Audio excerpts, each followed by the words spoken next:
By the time I turned 28, I have earned over $100,000.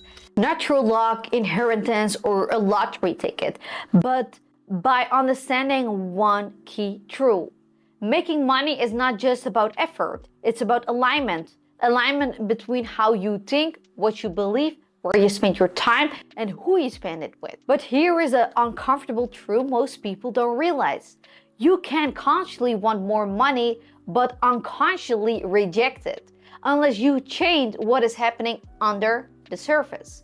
Your beliefs, your self-image, your relationship with success, your income won't move. Most people stay stuck, not because they aren't smart, capable, or hardworking, but because they are subconsciously protecting the self from growth. In this video, we're going to go deep into 5 core strategies that allow you to grow your income faster, smarter, and in a way that feels natural, not forced, not fake, and not hostile until you collapse. These are no fake informations or fluffy motivation. These are mental and strategic shifts backed by psychology, real-world behavior, and market dynamics. Let's start with the first and probably the most important one.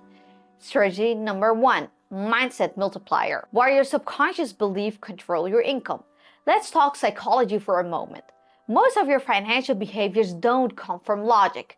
They come from identity, from stories you pick without realizing it.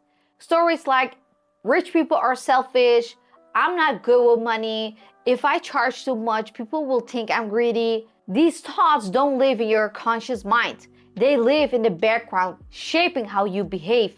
You undercharge, you do not promote yourself, and you play small. And it feels right because you align with the internal rules you never questioned. The mindset multiplier is the idea that your beliefs about money either amplify your efforts or cancel them out entirely. So how do you change this? Start by noticing your emotional reaction. When you see someone say they made 20K in a month, do you feel inspired or suspicious? When someone drives a luxury car, do you think, whoa, I wonder how they did it, or that's a waste of money? These moments are gold. They reveal the stories you're operating from. You don't need to judge yourself. Just notice the narrative. Then ask, is this belief helping me or limiting me? Because until your beliefs and your goals align, your brain will keep you stuck. This is why self-sabotage happens. You might be close to the breakthrough and suddenly you procrastinate. You pull back, you stop showing up. Not because you're lazy, but because a part of you believes you're not supposed to go bigger. Changing that belief system takes practice, repetition, conscious exposure to new evidence, starting surrounding yourself with examples of people doing things differently. Normalize wealth, normalize abundance, normalize earning more without burning out. If you like this video so far, please like and subscribe so we can reach more people. Strategy number 2, social leverage. How your environment shapes your earning potential. Ever heard the quote, you're the average of the 5 people you spend the most time with? There's a real science behind that. It's called social contagion theory. We mirror the people around us, their habits, their standards, their language, and most importantly, their beliefs about what is normal. If everyone around you thinks making 3K a month is doing well, you will subconsciously aim for that. Not because you don't want more, but because you have never seen more up close. That is why social leverage is so powerful. It's not just about networking, it's emotional permission. Being around people who earn more, think bigger, and move faster doesn't just motivate you, it recalibrates what you think is possible. So ask yourself, who do I talk to about money? Are they helping me to grow or holding me in place? When I win, who celebrates with me without shrinking? You do not need to cut people off, but you do need to consciously seek out communities where big thinking is normal. Because when you're the only ambitious one in the room, success feels like a rebellion. When you're surrounded by other builders, successful feels unpreventable. Leverage isn't just about tools or capital, it's about being in rooms that reflects your future and not your past. Strategy number 3, value advantage, where money actually comes from. Let's break this down. Money is not just a result of time or effort, it's the result of perceived value. If someone gives you $500 for something you created in 1 hour, that doesn't mean they have paid for your hour. They paid for the result they received. Value is not about how much you do, it's about how much change you create for someone else. So ask yourself, what problem does this solve? How much is that problem costing them? What is it worth to solve it faster, easier, or permanently? Once you see value this way, pricing shifts. You stop charging based on effort.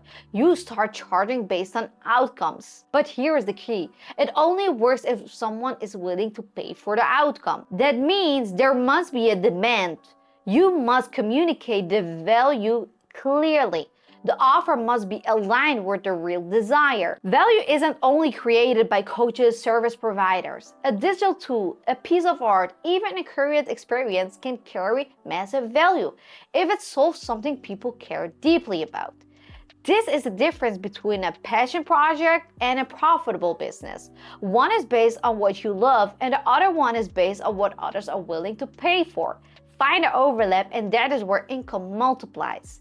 Strategy number 4, time audit. Most people say they are too busy to grow their income, but if you audit their week, they are doing 50 things that don't move the needle. So let me ask you, how many hours per week do you spend selling? How much of your calendar is actually dedicated to income generating activities?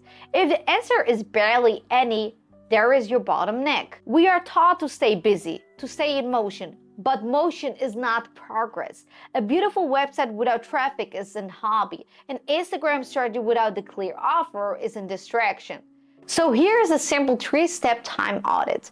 Number 1, write down everything you do for a week. Number 2, next to each task ask, does this directly lead to revenue? And number 3, eliminate, automate, or delegate what doesn't. Don't confuse productivity with importance. Productivity is doing things efficiently. Importance is doing the right things. If you spend 80% of your time on things that don't lead to money, don't be surprised when money doesn't show up. And by the way, resting is not a waste of time. Strategic recovery allows for sharper focus, deeper problem solving, and a stronger output. Use your time with intention, not intensity. Strategy number 5. Who to hire. Growth is not about doing more. It's about doing less and better. This might be controversial, but here is the truth. Most people say stop because they try to do everything alone. They say, I will figure that out by myself. I can't afford help yet. Once I make money, then I will invest. But here's what really happens. You waste time on tasks that aren't in your zone or genius. You burn energy on managing things that doesn't grow your revenue. You move slower because you're carrying too much alone. There are 2 people you need to hire early on. Number 1, a guide, someone who has done what you're trying to do. They shorten your learning curve and keep you out of rabbit holes. You are not paying for information, you are paying for clarity. And number 2, a doer, someone who handles the technical or repetitive work that you shouldn't touch. Design, editing, system, administration, so you can focus on what actually moves the business forward. Yes, it costs money. But saying stop costs you way more. Buying back your time isn't a luxury, it's a growth strategy. It's what allows you to operate like a business owner and not on a burnout freelancer. Start small, hire for your bottlenecks. Watch how fast everything moves. If you want to grow your income, stop asking what you need to do and start asking who you need to become. The beliefs you hold, the rooms you enter, the value you create, and the time you protect, the support you allow. That's what changes your trajectory, not just hard work, but aligned work. If you found this helpful, share with someone who needs to hear it. And let me know in the comments, which of these 5 strategies are you going to apply this week? See you in the next video.